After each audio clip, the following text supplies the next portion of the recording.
Oh, Facebook thinks I might have friends in high places. Plenty of scams here for you today.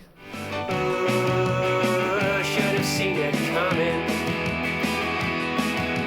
Hi everyone, welcome to Planet Juju. I hope you've been keeping safe from scams and hacking attempts. I've got some really important ones for you to look out for today. It feels to me as if they're increasing, and I'm sure due to the many data breach leaks onto the dark web, we could be targeted from any corner of the globe now. I've just looked at my Microsoft log to see who's been trying to hack it over the last month or so, and although they're probably using VPNs, so they might not be from the indicated location, in first place we have Brazil with 33 unsuccessful sign-ins. Second is Germany with 18, and that was a whole barrage on the 5th of June, and then fewer tries from all these other locations. Have a look at this Scam Watch video for more information on how to check your Microsoft account for hacking attempts. I've had enough of this now. Even though my password is strong and I've got two-factor authentication on, I've decided that it'll be safer to change my Microsoft account login email address to something that hasn't been leaked onto the dark web. I actually found this to be quite a simple and painless process, so if you, like me, have had a lot of unsuccessful hacking attempts on your account, it might give you better peace of mind. Firstly, I created a new email address which will only be used for logging into Microsoft, nothing else. I made sure my new alias wasn't easily guessable from any information I might have publicly revealed in the past. Yep, that can all be used to build up a profile on you that hackers can use. You might find that your email provider allows you to make several alias addresses, and this is really useful because you may not need to make a new email account.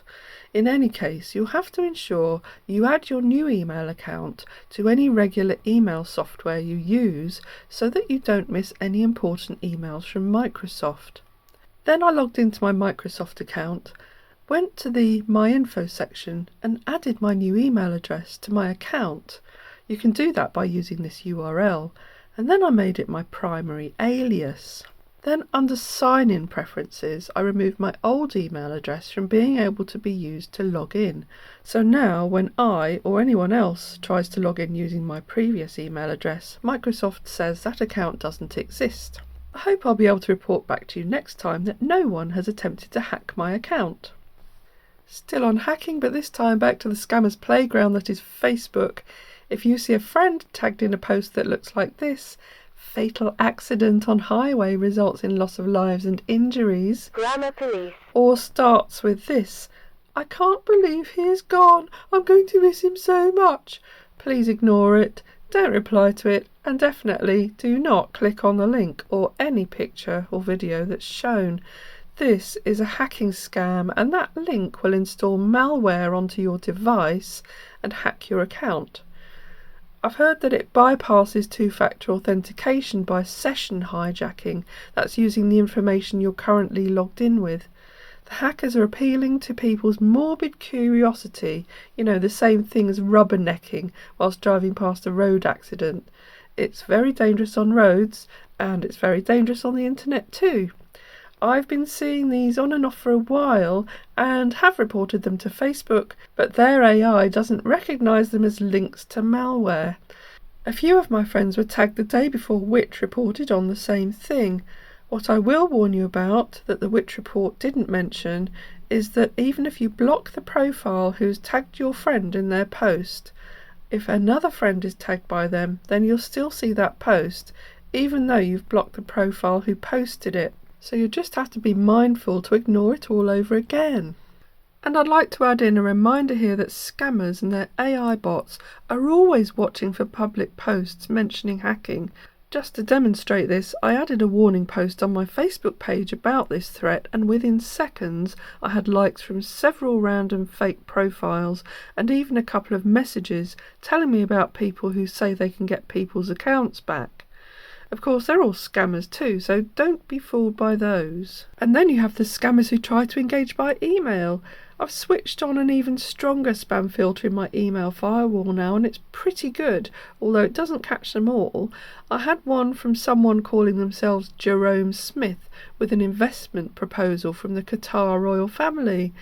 He has either hacked or spoofed this organisation's email address. It's a Peruvian religious organisation, and their domain's been registered for 14 years. Greetings, my name is Mr. Jerome Smith. I work as a procurement assistant for potential stakeholders with the Qatar royal family. Due to the sensitivity and political position of the persons involved. Blah blah, investment opportunity, blah blah, $180 million, blah blah, we need you. If you can handle this, kindly respond with your full contact information. If you can't, don't let this be known by any other person. It's between you and me. Details will be furnished to you when I receive your response. Kindly reply here. And then it gives a different reply to address and signs off Mr. Jerome Smith. Consultant.com belongs to an email provider called mail.com, so I've reported that user to them. The next one was from Cynthia Yan. My provider sent me a message to say they'd blocked and deleted it because it contained attachments with viruses, so well done to them. I don't know anyone called Cynthia Yan, but this email seems to have been spoofed using a hodgepodge of organisations, including the National Organisation for Women, but the prefix relates to exchange-traded funds, so I'm guessing this might be some sort of investment scam as well as viruses. Jeanette Bowen, supposedly from the Hong Kong branch of the law firm Ashurst, which appears to be regularly misrepresented, addressed me as Dear Sir with that really known inheritance fraud scam. A fake person you never knew has died intestate. In these frauds, the scammer keeps dangling the carrot and you're offered the money as long as you send various fees, tax, transfer insurance, admin, or anything else they dream up. Once you're hooked and have paid one fee, you're now too invested to give up, even though the scammer demands further fees. Of course, your inheritance never materialises. Note in this email the regular ploy of requiring you to reply to someone else with a completely different email, a Gmail address no less. I've had more spam emails that I believe are generated to look as if they're coming from a different company, but apart from their email address, the contact details given all link back to a real company. So you have to ask yourself why a scammer would want to direct business to someone else, unless that someone else was the same business under a different guise to deflect GDPR issues. I've investigated the chap who runs this company before. It's a virtual printing service, Uthara Print, where all the printing is outsourced via India. Trustpilot have stopped showing the score as their guidelines have been breached, but in at least one of the reviews he replied to, he suggests that the spam comes from someone else running a different printing company. That someone else is also in India and just happens to be the person he went into business with in 2005 as Delhi Infotech Limited. Would you trust someone who threw their business partner under the bus? Anyway, the sensible advice is not to respond to spammers and scammers, even with an unsubscribe request, as that just confirms your account is live.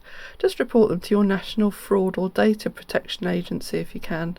The missing person scams and lost or injured pet scams are still doing the rounds, and some of my friends still need to improve their scam and sense because they share these posts without checking they're real. I've made separate videos explaining about them. Scammers do use information about actual missing people, so if you don't check very well, you'll think they're real. I'd only share official and relevant police appeals. A couple of other warnings. Please don't friend or start talking to anyone online who says they're a celebrity. Someone I know accepted a friend request from a fake Kate Bush, and I was recently told about someone who's lost £10,000 to a fake Keanu Reeves. There's a great channel called Celebrity Scammers Baited if you want to check out the sorts of conversations these scammers run. I've got some more phone calls coming up, but that'll be in another Scam Watch video. I hope you found that useful. Thanks for watching, and I'll see you again soon with the next episode of Scam Watch 2024. Should have seen it coming.